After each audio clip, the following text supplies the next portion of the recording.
Entry number 5. Temple of Artemis, December 19th, 2064. Despite it being one of the 7 wonders of the ancient world, the Temple of Artemis is one structure that I never really paid much attention to, mainly because, although it would have been a wonder to behold, like the others, to me it was just your generic Greek building that was constructed centuries before the time of Christ, and then met an unfortunate demise centuries afterwards. However, Artemis, the building, not the person, well, to be more accurate, goddess, was actually burned down and destroyed a fair few times, until it finally met its demise to the point where it couldn't be built anymore. Well, may I remind you that we all live in a world full of monsters, so it will seem fitting that the Temple of Artemis was also the victim of a Kaiju attack in the far distant past.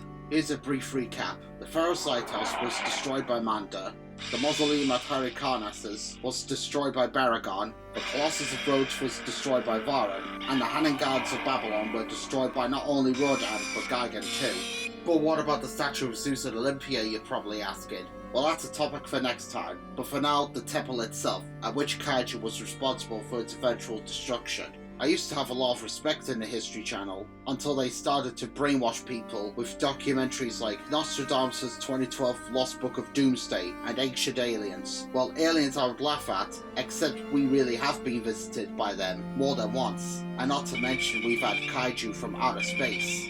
I visited Ephesus last year looking for anything on the ancient structure that would be out of place, and although the temple itself was burned down and rebuilt several times like I said earlier, you would have thought that it too would have made it to the present day, but it also met its own demise, however not by invading armies, like they'll tell you at school. The ruins of the building looked as if they were hit by something large and round, as if they were caused by cannon spheres that were 100 meters. That sure doesn't sound right at all, does it? If the building was struck by canospheres that were 100 meters, then there'd be nothing left of the structure at all, would there? The Temple of Artemis was the victim of an invader, but not from the Persians, as the history books will tell you, and after being to Turkey and back, I had a feeling that the temple succumbed to another Kaiju attack. And while in the area, I noticed that the ground had strange looking formations that looked like craters. The soil had long since grown around them. However, I do have very good eyesight, and you would be forgiven into thinking that they were caused by explosions from canospheres, but they seemed to be too large for such weaponry, and they also appeared to be in an alignment.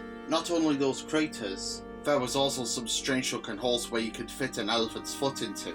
Now to my knowledge, there is no man-made weapon that is 100 meters that is capable of making craters that leave holes like that. Also, the building looks as if it was savagely ripped to pieces, so it would appear that a Kaiju is here in the far distant past. But which one?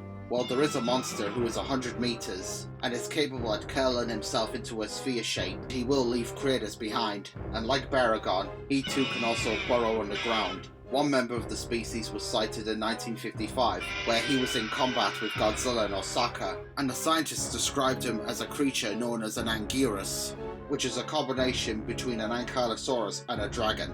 He doesn't breathe fire like an actual dragon, but from what I've read up, he is well known for screaming out sonic waves that can actually shatter buildings. So I wouldn't be surprised if that's how the temple met its end. The ancient structure was made out of stone after all, and if a Japanese pagoda was easily shattered by Anguirus' sonic waves back in 1955, then a temple from thousands of years ago would have stood no chance. The temple was often attacked and destroyed many times, and the goddess Artemis herself never came to save it, either because she was busy making sure that historical figures would arrive into the world safely, or she had many other temples dedicated to her that it didn't matter if she lost one. But what does matter is that the culprit for the eventual destruction of the Temple of Artemis was the fierce spiky, dragon-like kaiju, Anguirus.